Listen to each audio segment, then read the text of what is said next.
যারা যারা bridal master class করতে চাইছো আর অনেকেই ইনকোয়ারি করো যে ব্রাইডাল মাস্টার ক্লাসে কি কি করানো হয়, তারা এই ভিডিওটা দেখো যে আমাদের ক্লাসেসের মধ্যে কি কি হয়।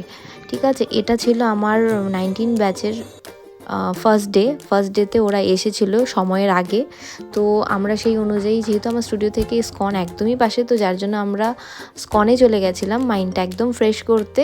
আর সবারই মতামত সেটাই ছিল। এবার তোমরাও তোমাদের মতামতটা দিও কমেন্টে। ঠিক আছে, তো এখানে দেখো আমার স্টুডিওতেও কিন্তু কাজ চলছিল তখনও অবধি, আর ওরা অনেকটাই অ্যাডজাস্ট করে কিন্তু ক্লাসটা করেছে। দেখো এখানে ফার্স্ট হাফে কিন্তু আমি কলকা দেখিয়েছিলাম, সেকেন্ড হাফে শাড়ি ড্র্যাপিং করিয়েছিলাম। আর তার মধ্যে ওরা এত এনজয় করতো, সেই জিনিসটা আমাকে খুব ভালো লেগেছে এই ব্যাচের। হ্যাঁ, যেরকম এনজয় করেছে সেরকম সিরিয়াসের সাথে একদম ক্লাসটাও মনোযোগ সহকারে করেছে। তোমরা ভিডিওতে, প্রতিটা ভিডিওতেই বুঝতে পারবে যে ভিডিওগুলো আমি ক্লিপগুলো অ্যাড করেছি এই পুরো ভিডিওটাতে।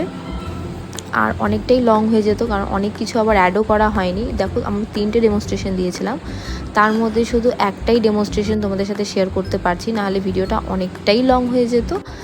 আর এদিকে আমার ওটা ছিল একটা ডেমনস্ট্রেশন, তারপরের দিনের ছিল এই প্র্যাকটিসটা ওরা প্রচুর করেছে, কারণ প্র্যাকটিস করার ওরা সময়ও পেয়েছে, প্লাস হচ্ছে ওরা মানে প্রতিদিন বাড়িতে গিয়ে প্র্যাকটিস করতো আর আমাকে ফটো পাঠাতো।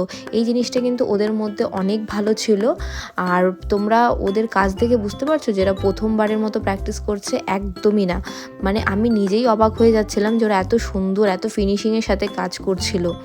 ঠিক আছে, লাস্ট ডের এক্সামের যে ওদের ওয়ার্কগুলো ছিল সেটা দেখে তো কিছুতেই মানে ভাবা যাচ্ছিল না যে ওদের ফার্স্ট কাজ সেটা। ঠিক আছে, তো যাই হোক, এই দেখো ভিডিওর মধ্যে যে আমাদের আম মাখা তো ফেমাস ছিল, কারণ ওই সময় কাঁচা আমের সিজন ছিল। তো যার জন্য ওরা কিছুদিন বলতে 1-2 দিন পরপরই আম মাখা খেত। আর সেটার সাথে মানে ওদের সাথে আমিও এনজয় করতাম সেই আম মাখাটা।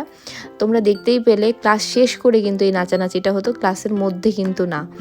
ঠিক আছে, তো বলতে বলতে এক্সামের দিনও চলে এসছে। এক্সামের দিন ওদের ঘুম হয়নি, ওরা আমাকে বলছিল সারা রাত নাকি ঘুমোতে পারেনি টেনশনে যে কি করবে না।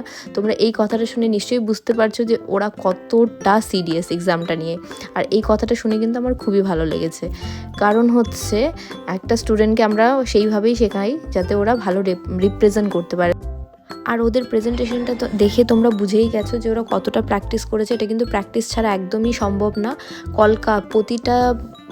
প্রতিটা স্টুডেন্ট এত সুন্দর কলকা করেছে, কারণ আমি ফার্স্ট ডেতে বলে দিয়েছিলাম যে এক্সামের মধ্যে কলকার উপরেই তোমাদেরকে কাজ করতে হবে। সবাই কিন্তু অল্প কিছুটা হলেও কলকা করেছে, কারণ কলকার উপরেই আমি বলেছিলাম করতে। আর এদিকে দেখো বলতে বলতে সার্টিফিকেশনের ডেও চলে এসছে। এই দিন অনেক ধরনের ফিলিংস থাকে সবার মধ্যে, কারণ সেদিন লাস্ট ডে থাকে আমাদের ক্লাসের মধ্যে। আর আমার তরফ থেকে কিছু গিফট ছিল স্টুডেন্টদের জন্য, ওরা কিন্তু খুবই খুশি ছিল। সবাই এটা ভেবেই খুশি ছিল, কারণ হচ্ছে ওদের কাজ খুব ভালো লেগেছে আমারও আর ওদেরও। ওরা নিজেরাই এক্সপেক্ট করতে পারেনি যে এত সুন্দর কাজ করতে পারবে। আর এই যে হলো আমাদের উইনার বর্ষা। তোমরা কিন্তু দেখে জানিও যে কার কাজটা তোমাদের ভালো লেগেছে। আর এই যে আমার তরফ থেকে গিফট। তোমরা কিন্তু সবাই ভালো থেকো, সুস্থ